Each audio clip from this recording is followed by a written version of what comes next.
Hey, here we go. We're live here at the Johnnie Cole HBCU Stroll. I'm here with my son. Well, tell me your name. Carter Cole. Hey, you forgot the JC.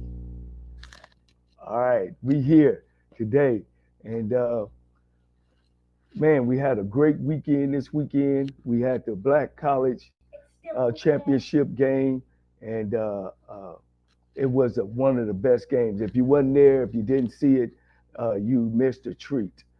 Both teams, North Carolina Central and Jackson State, played down to the wire. And just like any championship game that you want to go, it came to overtime. It had all the festival things that you would want to see in a championship game: a last second play, a drop ball at the end, great running game by North Carolina Central. Uh, Both teams fought back and forth. Uh, Two great coaches. Uh, it was just a great game, and they had the largest crowd that ever watched a Black College Championship game. That was 49,000 at the Mercedes-Benz Stadium in Atlanta, Georgia. Today I got a treat for you. Uh, he's my homeboy from Ohio. Matter of fact, Dayton, Ohio. Great player, great student. Uh, the last couple of years, he's been living out his suitcase. He's built himself up. Uh, Athletic director at Eureka, athletic director at Edward Waters College. Now he's the athletic director at Alabama A&M. My friend and a truly good man, Paul Bryant. Hey, what's up, Coach Cole? What's going on, man? Look, hey, I've been down in the South a long time. I told you that. It's good to have some fresh blood from up top. Yes, sir. Yes, sir. That Dayton, Ohio blood. Yeah. Man, I want to thank you for, spending this time on your break to come on the show. Our show is live, of course, and Yes. I ain't gonna put you in the hot seat too much, but we'll talk swag ball and first I just want to talk about you. From Dayton, Ohio, big time player, big Yes, time sir. player in the Dayton area. Yes, sir. You know, where'd you go to high school then? So from went to Patterson High School, Patterson Co-op High School. There's no more Patterson, but I had a excellent upbringing. Been in the Dayton public school system, and I always say I am a DPS kid, and been raised in Dayton, and went to Patterson Cooperative High School. I always ask my guys, since now, when not when I was coming up, they call it the blue chip. Then they call it the star. Then, were you a Power Five player coming out of high school? What would you rank yourself? You know what? Actually, I thought I was a better football player than I was basketball player. But my junior year, I tore up my ankle, and so I couldn't play my senior year in football. Oh, But so then I had to uh, really start honing in my skills in basketball. I thought I was a solid D2 player. I really did, and I ended up going to junior college in at North Idaho College and playing, and then finished up at Alaska Pacific University. But I I didn't really realize how talented I was until after I got out of college, oh and wow, yeah, I really didn't. But I was fine doing what I was doing. right, right. And how did you get to Urbana or Eureka? Yeah. So I was the basketball coach at Sinclair for once I graduated. Was there for about 6 years. I don't know if you remember Don Bean and Mike Violet. They were basketball coaches. They were my high school coaches, and and when I went to I was at Sinclair, and then got a promotion to go to Urbana University to be their basketball coach, and Right. then I said I really at Urbana I was the associate AD, and then got a chance to fill in to be the interim AD for about 7 months at Urbana, and I said, you know what, this is the route I wanted to go, and Right. so then I applied at Eureka and got that athletics director's job. Wow. Now, no, what's the difference between being a head coach and being the athletic director of all the programs? Yeah, the biggest difference was initially, I got a chance, being a basketball coach, I was able to impact about 15 young men's lives. Now, being an AD, I'm able to impact about 400. And Right. so that has always been the difference. The problem was I was a head basketball coach, and then having to watch someone else coach basketball, and I see things, and I'm like, no, you can't do that. But that was Wow. the best part. So if I'm a basketball coach, I'm listening. I'm saying, "Woo, man, I might not want him as my AD. I ain't gonna do nothing right." And it's a gift and a curse. It's a gift because I know basketball. It's a curse because I know basketball. Wow. So did you ever play on the next level, or you just kind of went from college into your career?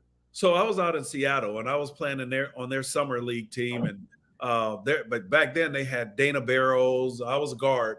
I was a center in high school. Then I had to move to guard in college. Wow. That's when they had Dana Barrows and those guys. And to be honest, I knew I was not good enough. But I knew I had my intelligence, and I knew I could start my career back then. So, so tell me, your strong point was what in basketball? Was you a shooter? Was you a ball handler? Just a smart player? I was a jumper. I had a 42-inch vertical, and so I could out jump anyone. As a 6'3" center in high school, Right. I can out jump you. But then when I got to college, I had a 7-foot center, and I knew I couldn't play that. So there's a guy, Greg Galding and Jerry Remblert. Those guys, we played to get JUCO together, and we played high school, Greg and I, but then we played JUCO together, and they told me I had to move to guard, and they worked with me, and I became a point guard and point shooting guard, and so, but I could still out jump people, and so my coach would really post me up with the little guards. Yeah. Mismatch. Yeah. Now, what are some of the famous guys you don't played against?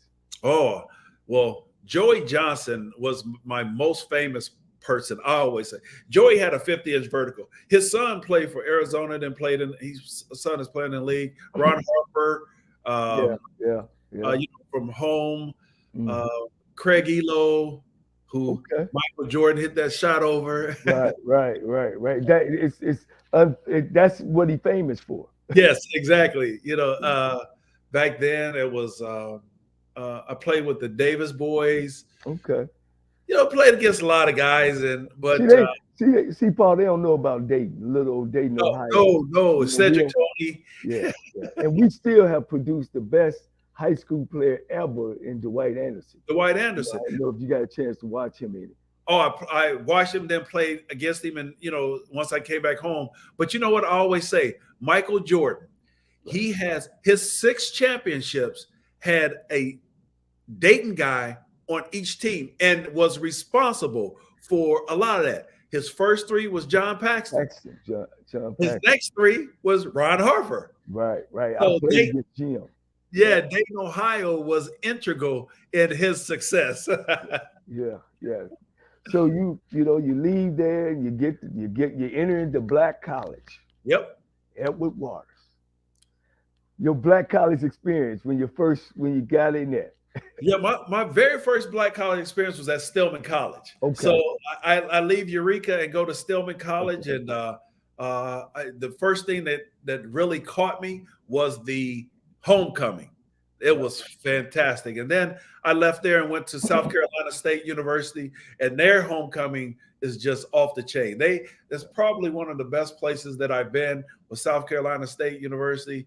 And then I left and went to Grambling, and of course, the Bayou Classic. Right. That was phenomenal.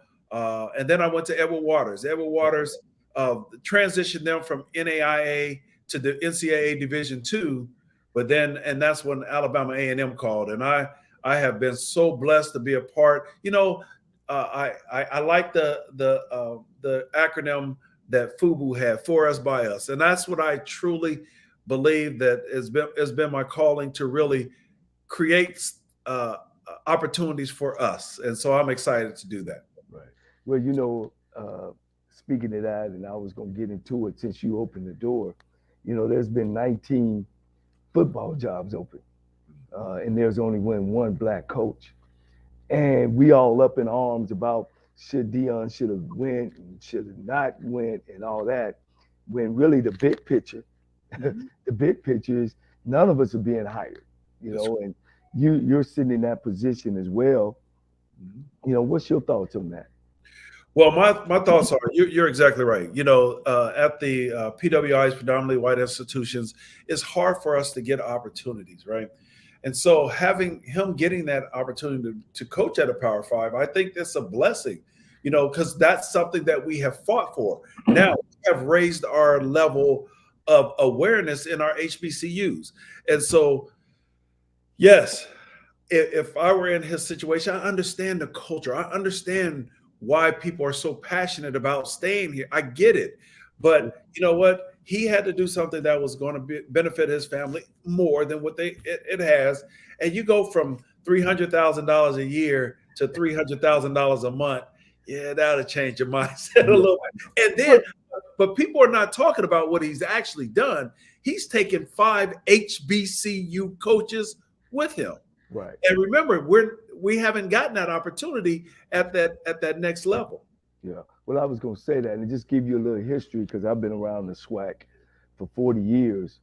Right. He is the third coach Yep. that have left a college and went to a Division I school. He's as a head coach. Right. He's the only coach that left and went to a Power Five institution since they've been given their names and numbers. And he's the first coach, like you just said, to take 5 HBCU guys with him, Right. because we're not getting those opportunities. That's correct. And while we fussing and fighting why he should and shouldn't, we all should be on his side, rooting him on to let them know that our football is triangle, our football is made out of leather. It's 100 yards long, and that we can organize and we can put things together. You're right. My thing and what your uh, respect on this is 90% of all athletic directors don't look like you and me Right. are in the PWI schools. You know, I think that's an issue. We need somebody in the room. That's right. I agree.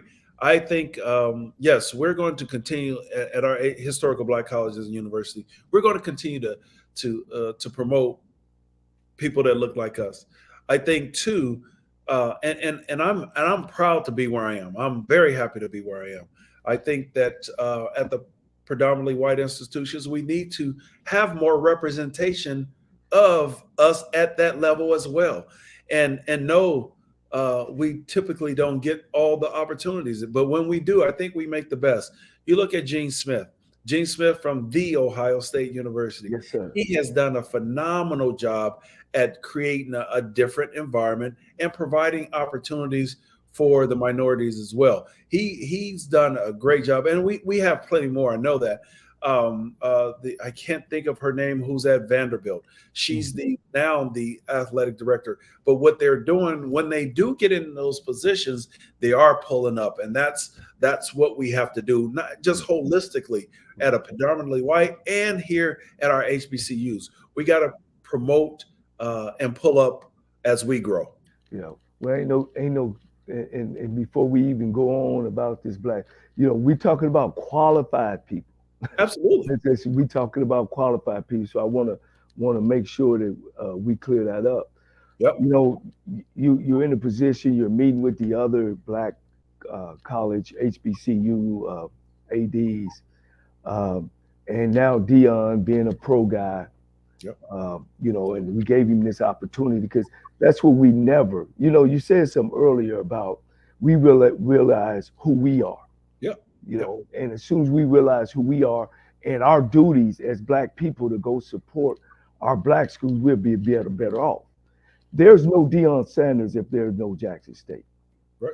So what do I say to a kid that we're saying, come to a black school? Right. But once you graduate from here, if you don't play pro ball, you're not good enough to coach here.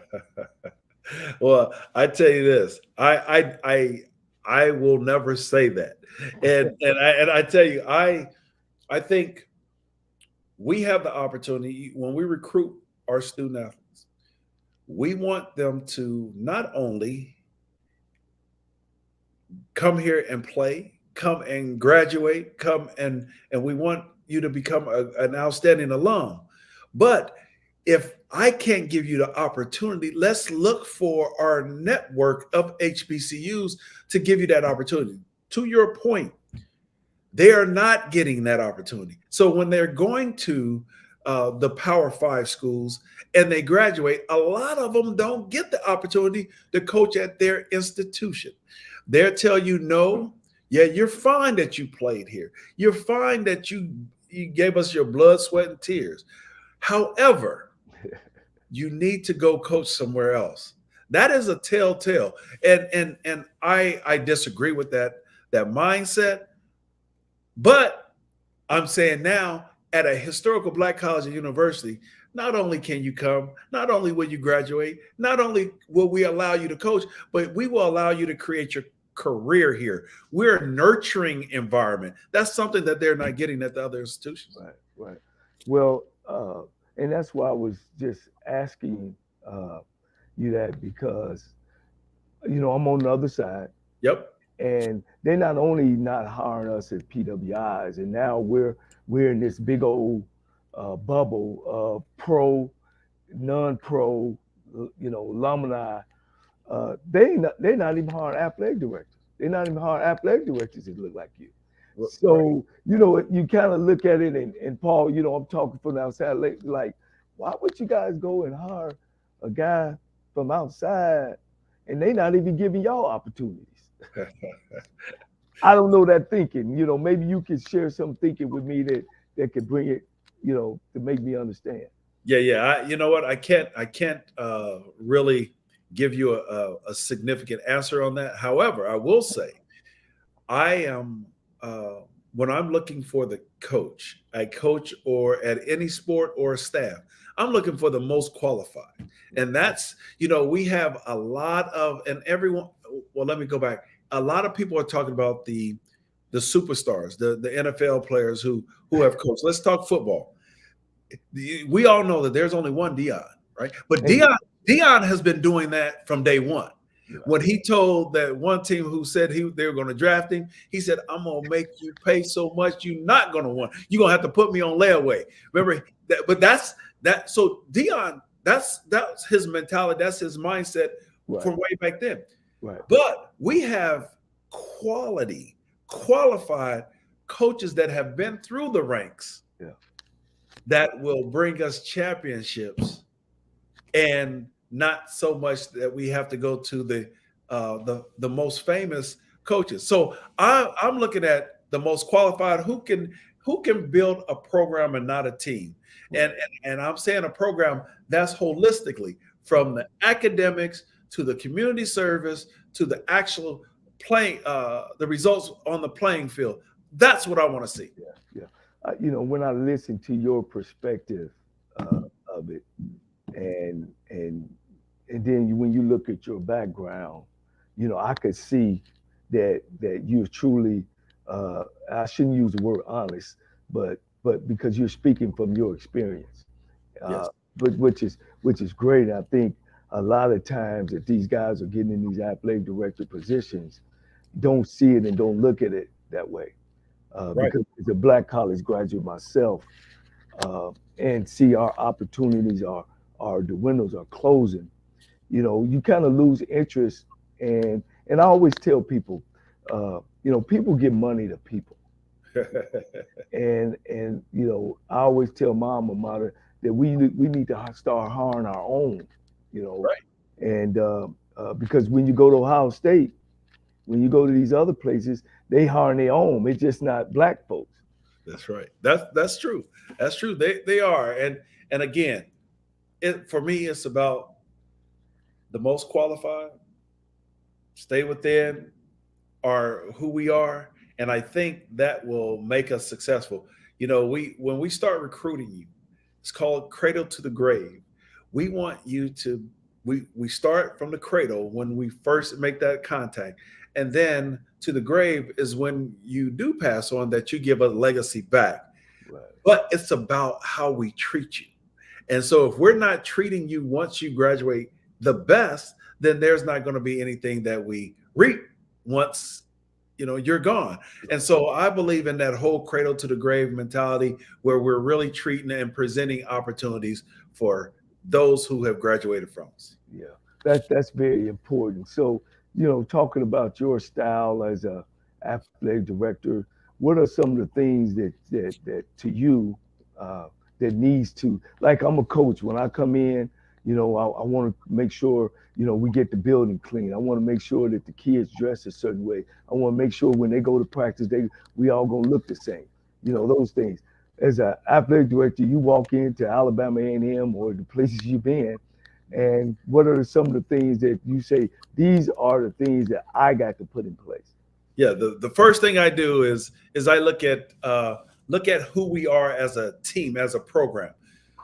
That's all of our coaches, all of our staff. What are our thoughts? What is our mindset? And if our mindset is, oh yeah, we're here at Alabama A&M, then I'm gonna tell you up front, that is not the mindset I have and I want around me. I want the people that say, we are Alabama A&M. And my mentality is, I want to be successful. I want excellence from the time I walk in to the time I walk out. But if you have that mediocre and being satisfied, well, that's the Alabama A&M way. No, I don't need you on my team. I want that best type of thing. So when I walk in, I listen. I interview everybody on my team, and I just talk to you for about a half hour because I can get where your mindset is in a half hour. And I talk to every last one just to find out where they are. And some people have to move on. I always say, this is a bus. The bus is going to keep rolling. Now, Right. There are seats on the bus. It may not just be the seat for you. Right. And so so as I look at how we're going to develop, these are the things I see. I look at our marketing. I look at how we educate. Coaches are educators. How do you educate your craft to your students? And then the biggest part is, are you passionate about what you do, and are you student-centered? If you're passionate and are student-centered, then you're going to make the right decision, because every decision is about students. Mm-hmm. And so as I approach every department, those are some of the key factors that I look at. And I'm proud to be a part of Alabama A&M because we have a cumulative student athlete GPA over a 3.2. And so, I mean, and that's something that we want. Now we're going to start bringing the winning percentages up as well. And we're going to do better, but it's the mindset. We have to change the mindset, and that's what we're going to do. Yeah. Well, one thing about Alabama A&M, they just a steady, since they joined the SWAC, they just a steady, a program, on all levels. They're not going to be last. No. They're not going to be first. We'll get there. Always in the middle. They're always in the middle. I thought Alabama A&M has always been a first-class organization. Now, what are the things, I guess, I know I have a lot of coaches watching my show, that you look into choosing a coach? Yeah. First thing I wanted, recruiting is the lifeblood of athletics. And so I want to know what your recruiting base is. I want to know that you are able to connect with the student athletes. I want to know what your recruiting strategies are. And so as I talk to coaches, that's the first thing I ask is, what are your recruiting strategies? And give me your base of where you recruit. And so I'm different. I always ask a coach, recruit me. I need you to recruit me. Pretend I'm your student athlete. I want to hear your recruiting speech for Alabama A&M, not as just a generic. I need to know your recruiting speech. Right. And then I look for how you actually manage your team. And that's critical. That's critical. And the type of discipline that you would display in running your team. You mentioned earlier how consistent, everyone is the same. You practice, you look the same. You're dressing one way. I don't like everyone dressing different ways coming to practice. And so again, I'm a guy who looks for those particular things, and then when you get here, I evaluate you in practice, not in the games, because the practice is when it actually happens. The Right. game is just showtime. Yeah. One of the things that me and you talked about hiring a coach, and one of the words you used was discipline. I mean, you use it's political. Yep.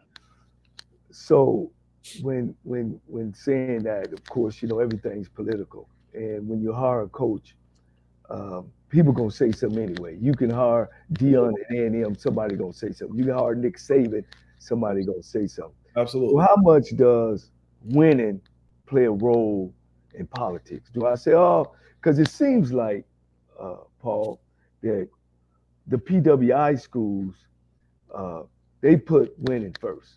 Yep. When you talk about a coach, Right. we're not trying to hire the Pope. We're not trying to hire, some Baptist men. We want a football coach, Right. and we'll deal with the rest. Because I don't know. I'll let you say that, and then I'll give my reason. I think why as well. So what is your take on that? Well, I think okay, the political piece. Everything is political. Yeah. Um, for me, I look at yeah, I want to win, but I know that it takes total resources to do that. Oh yeah. So when we talk about winning, I'll give you an example. At an institution, I'm begging them to win, or I don't want to say begging. I'm demanding them to win. But then I look at the resources that they had. I know I'm not providing the resources for them to win. Prime example, at Edward Waters, we were giving out 17 scholarships at the Division II, and we're expecting them to compete with the other schools that are given 35. But I'm hearing, why aren't they winning? Well, let me tell you why. And then, I remember the president at the time called me up at 11:30 at night, said, "Hey, why did we get beat that bad on national TV?" Well, let me tell you exactly why. Right. Well, here's the reason. We have 17 scholarships, they have 35. Right. We have two full-time coaches, they have seven. Right. They and so, when you start looking at the program holistically, Right. then you can give a really an educated answer on why you're not successful. So when I look at are we going to win, I look at okay, if I'm giving you every resource possible, you have equal to everyone, and then you're not winning, then I'm looking at you. But I look at that as a AD, I'm looking at making sure that I have the appropriate resources in place for you to be successful. So I can't ask you to go ahead and knock someone out, and and they have boxing gloves and you have just mitts on. No, we got to make sure that we're equal in every way for everyone to be successful. That's a great way to look at it, And let me sneak my little deal in. I was at Lane College, and I had 7 scholarships, and I beat everybody. Not one year, but 2 years in a row. The only team beat me was Tuskegee and Albany State. But I get that, and I Right. kind of and you supposed to look at it that way Right. as athletic director, and I look at it as a coach that if I'm given the opportunity and I do my homework on this university and I Right. understand what I'm getting myself into, and I don't think that when you accept a job at 7 scholarships and you know what you up against. Right. For me, I don't see the excuses. Right.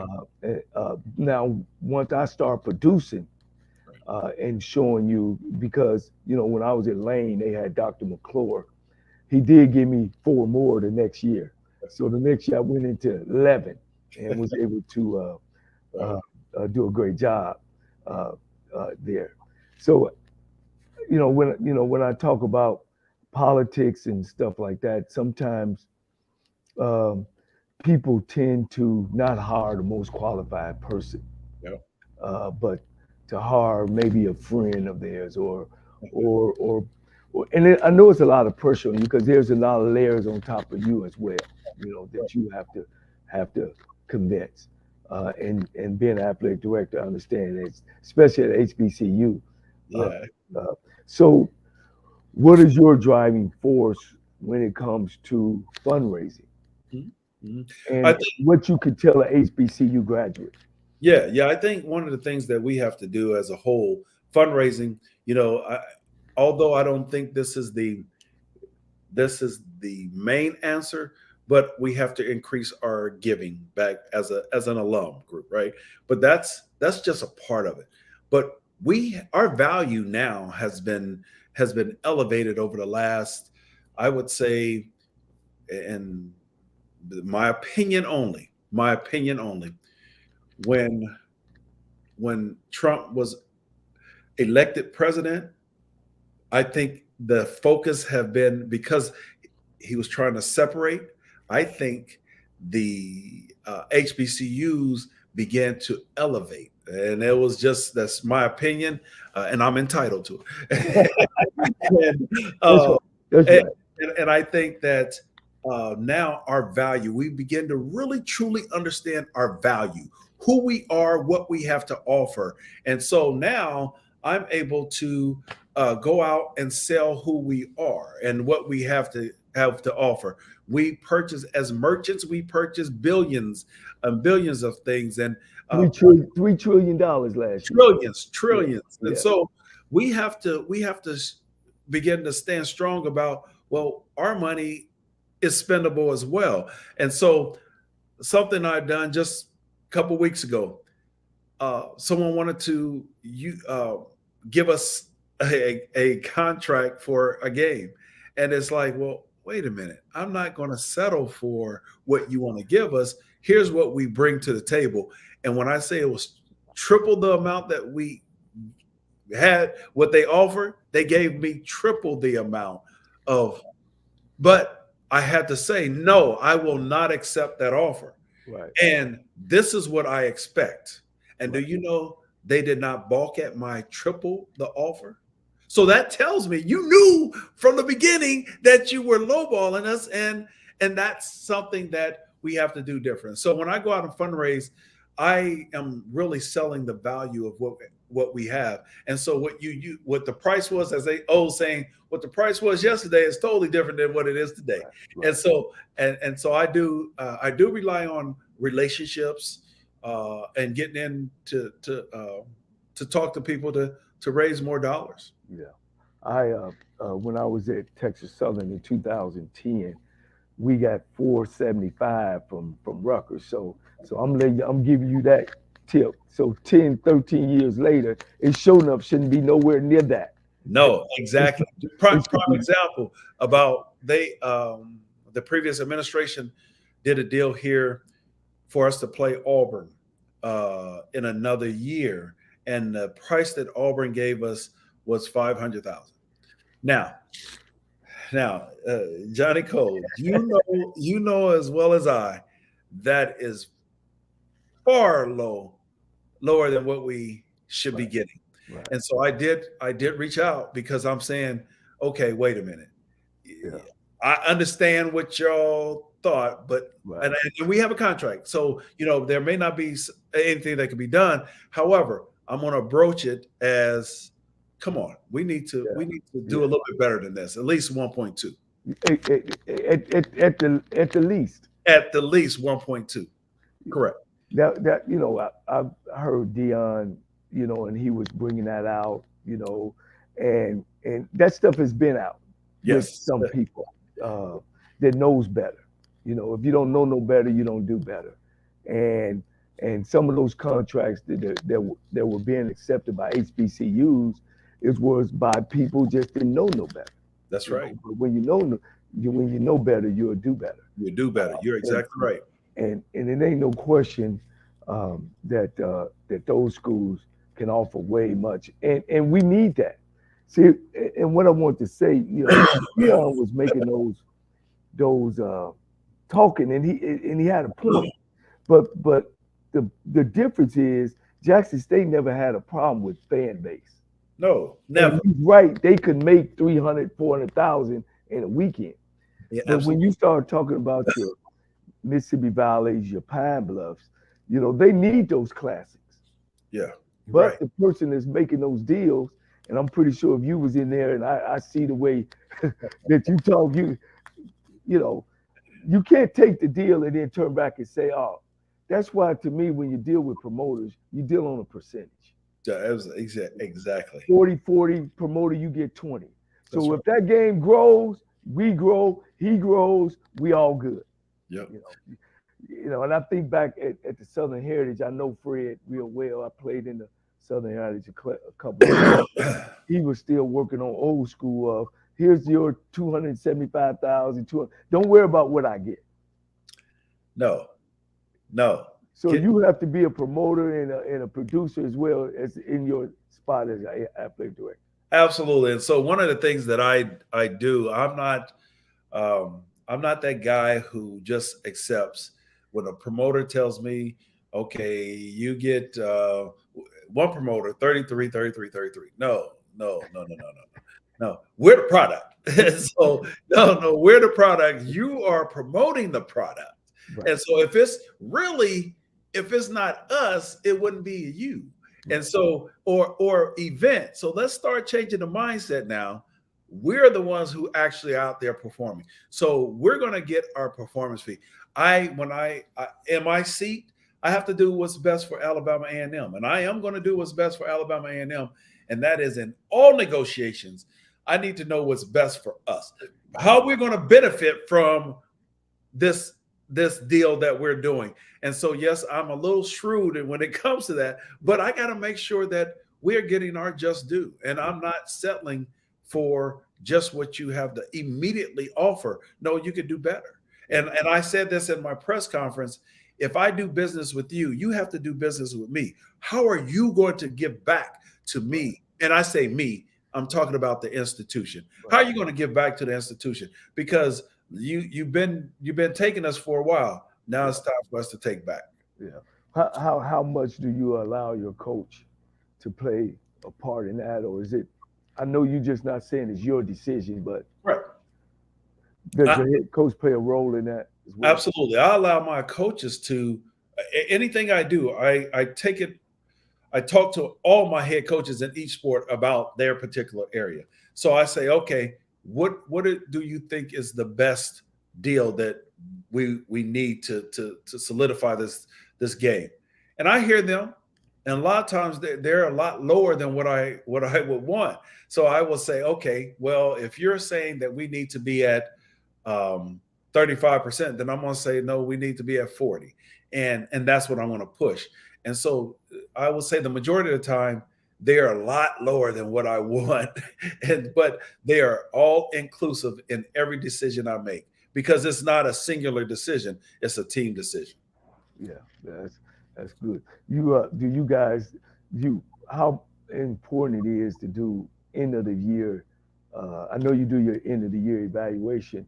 Do you also use or do when a guy leaves your program, a coach leave your program? Yes, we do. We do those post departure surveys.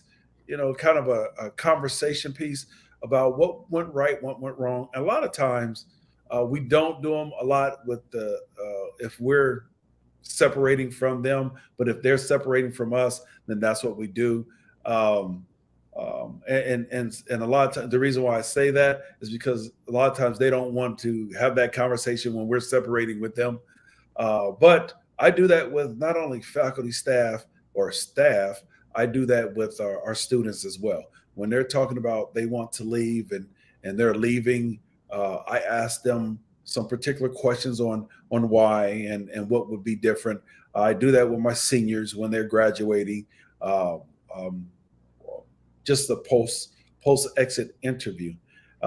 So I'm able to garner some great suggestions, and I tell people don't make emotional suggestions, make factual, make some logistical suggestions. And again, I've been able to garner some outstanding ideas, and we turn around and implement what they've stated. Yeah.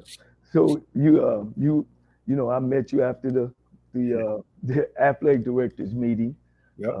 and I appreciate that. Yep. We was able to chop it up Dayton, Ohio style. Yes, sir. What's on the new horizon for the SWAC? SWAC athletics. Yeah. Well, that's some of the things that you could kind of discuss with us. Yeah. I think what we're going to see an enormous elevation with the SWAC.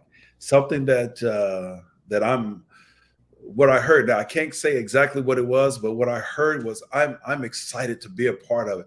And so everyone, when we talk about elevate our game, everyone is going to have to elevate their game. I think our commissioner, Dr. Charles McClellan, is doing a phenomenal job there. He's creating a pathway, and I think he has the blueprint to do it. You know, we're going to be the highest, or we are the top FCS conference that pays their institution at the highest level. And so we're getting dollars from our conference that we hadn't before. There are marketing opportunities that he has created that is getting us sponsorship where several years ago, prior to him taking over, we had less than $1 million way less than $1 million. Discretionary funds. Yes, we had way less. Yeah. Now we're way more. We 6-7 million. Right. And that's something that he's created from the time he's gotten here. So, I'm a fan of Dr. Charles McClellan. I tease him all the time because I say, well, listen, I was part of the AD crew that allowed you to get that job. So I'm a fan, though. He's doing a phenomenal job. Well, good. I heard he was able to help out Mississippi Valley State. Yeah, I'm a SWAC guy now. I probably was in that meeting and you didn't know it. Right. I got friends with a whole bunch of important people. I Yes. spoke with the CEO over HBCU Gold.tv. Oh, yeah. And we sit down and talked about his master plan because one of the things that I'm trying to do is become an analyst, of the game. Right.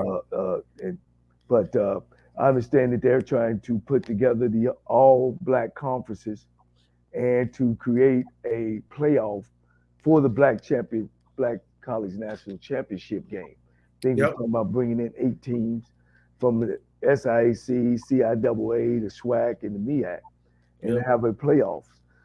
How you feel about that? You think that's we can get that done in a way that we can raise some money?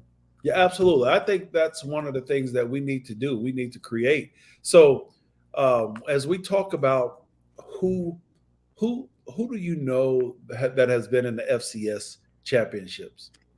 Like a lot of people can't answer that, but we know who was in the Celebration Bowl, right? And so when I was at South Carolina State, it was the year before I got there. They had played in the FCS championships. They hosted Furman. When they hosted Furman, they went in the whole $35,000. Yeah. And so then the next year we started the Celebration Bowl. And everyone talked about how ridiculous it was for us to get out of the NCAA. However, each institution was guaranteed $1 million. Now, remember, the year before, we were just $35,000 in the hole, and we hosted it. Right. And so now the opportunity to create our own bowl series, I think it's critical. I think we need those Division twos. We got the CIAA, SIAC. I think it's a natural fit to play in those particular bowls, and we get more money in doing so. Yeah, I think those Division twos is going to have to probably put more SWAC and MEAC teams on their schedule, just for people. You can't say, you can't be a Division two and then you play NAIA schools on your open day and say, okay, I'm 12-0. Well, you only had 2 tough teams in the SIC. I cried that same fight when I ended up at Texas Southern. We didn't win the national title, and that's when they were just voting the national title. Yeah. They ended up giving it to Albany State. That I felt that that year we played Rutgers and we played another Division 1A team, and we ended up only losing the Prairie View. So picking out that final 8, those schedule changes probably got to be a part of it as well. Absolutely. And so I think if we do a couple of cross playing, the SIC and the CIAA, Hmm. that will help. But again, you're looking at the SWAC schools. We're playing. We have a full schedule, and we are able to add one or two games to play CIAA or SIC. Like this year, I'm playing Lane College, and that's giving them an opportunity to come up, and we give them a few Wow. to play, but then we can create our own type of series. And Right. so I think it's important that we stay together, we stick together, we start scheduling together so that we won't have to play these big games that really a lot of times I still can't remember a lot of our schools being very successful in the large money games. Like we played Vanderbilt this year, Alabama A&M, and again, a couple of years we'll play Auburn. Right. But now, I'm gonna tell you now, we're not gonna back down though. We're Right. gonna Right. come in ready to play. Right. But in the grand scheme of things, I will prefer to play in another MEAC SWAC where we will have another homecoming type environment like the Celebration Bowl. Right. Right. Right. Well, I'm gonna be the devil's advocate. Okay. How you feel about playing a big school? Do it looks like you prostituting of course you hear some of the naysayers like, oh, we're prostituting our players to make money.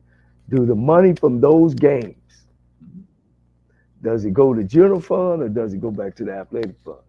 It comes to the athletic fund here at Alabama A&M, Oh, so wow. which helps out quite. Woo. Yes, yes. And so having that opportunity, even at Edward Waters, while I was there, the dollars come back to the athletics department. And so what we do, there are bills that we have to pay, Right. within the athletics department, and that's what we do. And so we utilize our other funds to really pay those bills, and then like our uniforms are creating. The all our apparel, our equipment in our weight room. That's what we use to get those things from those game guarantees. Wow, you got off the seat on that one. Right. That's all right because most of the time those funds go to the general fund that don't athletics never see. I think that's fair that they do that.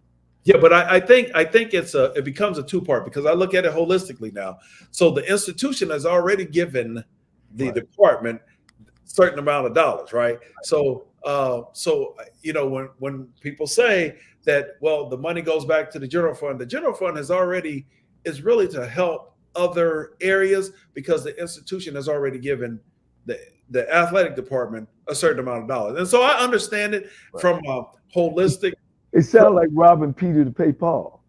Well, They front you the money to start your program off, and you say, all right, I need to get that at the end. correct, Yeah. correct. So it's like they're giving you a loan, right? And so you have to fulfill the requirements of that loan. Right. and that's the way it is. And so I mean that's the nature of the business. But our fundraise dollars actually come in our foundation where we can utilize to get some things as well. If I'm a young coach, I mean, I'm a young guy, and Yep. I see, man, I didn't play pro ball, but I'm grinding. I'm trying to get it right. Paul Bryant, I need your help. Yeah. Yeah. What you telling a young guy Well, I'm telling these you, days? make sure that you're ready. First of all, Yeah. make sure, and I say ready. Make sure you got your education. You are hungry for some experience. Sometimes you got to play that. I'm only saying this, not saying that this is what you have to do. The GA part, the GA role, the graduate assistant role, you may have to do some things where you don't get a lot of money, but get in the game and keep grinding. And trust me, you will be seen. There's a guy who's at the Division One now. I forgot what school he's at now, but Shaka Smart, basketball player, coach. I'm sorry. Shaka worked at the University of Dayton while I was at Sinclair. Shaka was the GA, and now Shaka went from really grinding to now one of the top coaches. He left Texas, and I don't remember what school he's at now, but he's at a Power Five. Right. And so I will just say, keep grinding. It's going to happen. And no matter where you are, you can be seen wherever you are, and you can be promoted to a different level. I look for those hungry guys, those guys who really want to work, who really want to get in the trenches. That's who I look for. And you know what my issue is when I'm at a game. Yes, I was just at the game this weekend, but I also I look at the assistant coaches. I look at how are the players reacting to you as an assistant coach.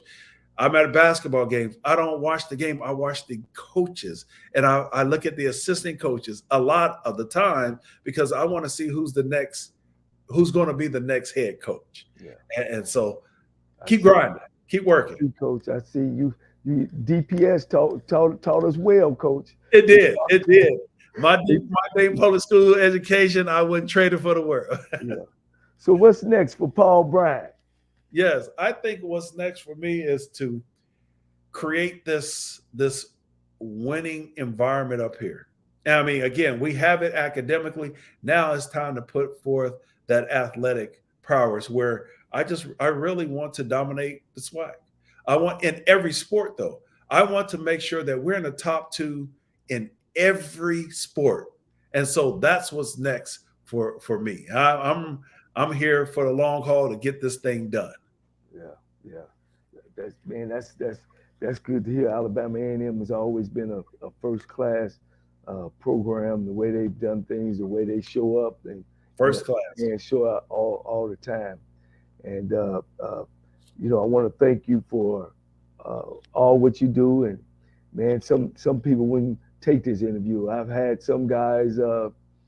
Shy away from it because I talk about the real stuff. I talk about the black and white issues.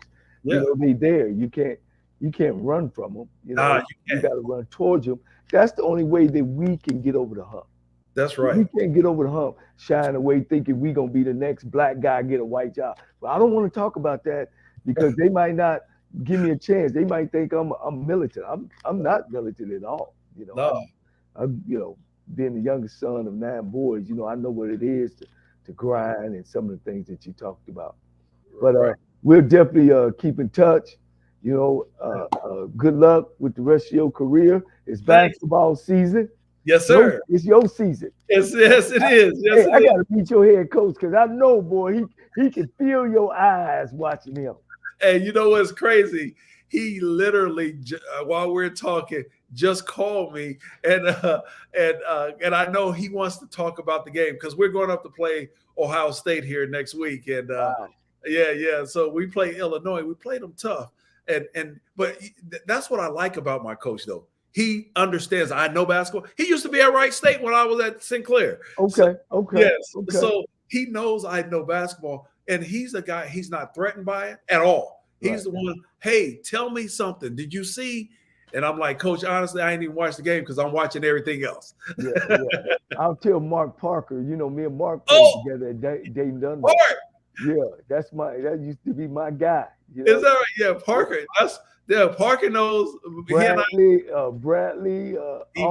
We had great guys from those days. And make sure I'll tell Lyle. He probably watching now. Yeah, Coach Lyle. You know what? That's my guy. He gave me Cornelius Cash, and I tell you what, he's been one of the best players I had, and just a great person. So yeah, your brother, he's something else though.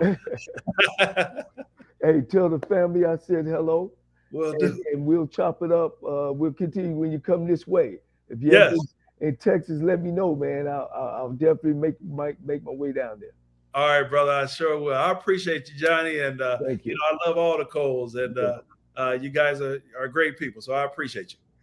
Appreciate it. Thank you. All right. Take care. Go. Hey, that was the day. My homie Paul Bryant, athletic director. Hopefully, you guys got some great information on that political side of choosing a coach, political side of what you need to do to support Black colleges and how things work. Again, I had a great time this weekend in ATL. Looking forward to basketball season.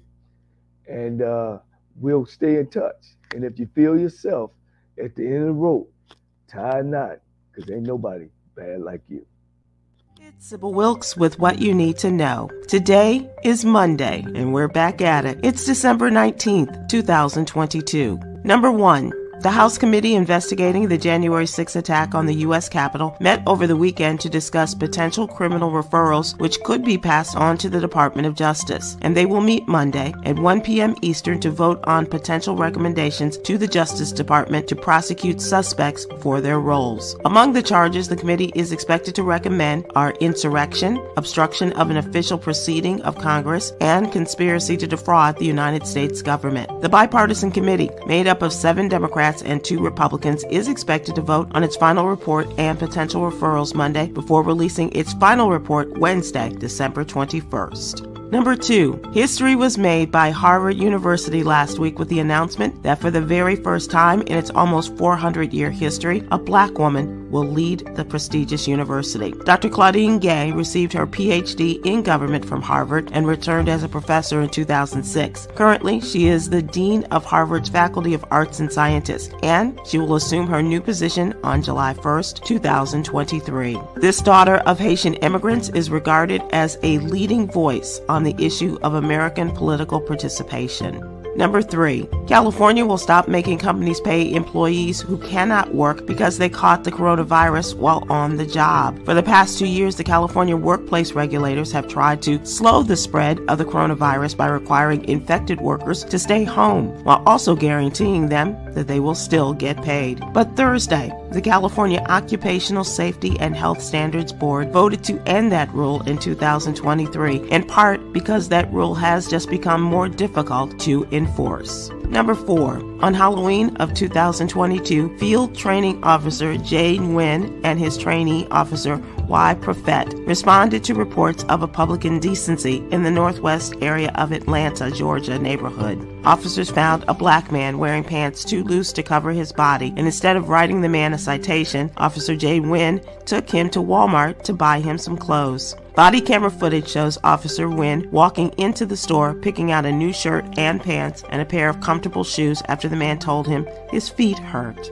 Number 5, it's Christmas time, the season for giving, and here's a gift you can give to someone and it won't cost you a dime. On Ministry Monday, may we recommend the gift of forgiveness. In the Bible, forgiveness is a release or a dismissal of something. You are letting that thing go. There are 4 characteristics to biblical forgiveness. Read more about it in today's Ministry Monday column in the What You Need to Know newsletter. Here's your daily inspiration from Yogi's Jewels. The less negativity you allow, the more peace you will have. Join me today live on YouTube and Facebook at 7 p.m. Eastern, 6 p.m. Central with sports agents you've not seen before, Rashida Liberty, Leslie Martin, and Joyvin Malvin Griffin. A conversation incredible with these ladies. To subscribe to my free daily newsletter, please visit SybilWilkes.com. Be informed, be empowered.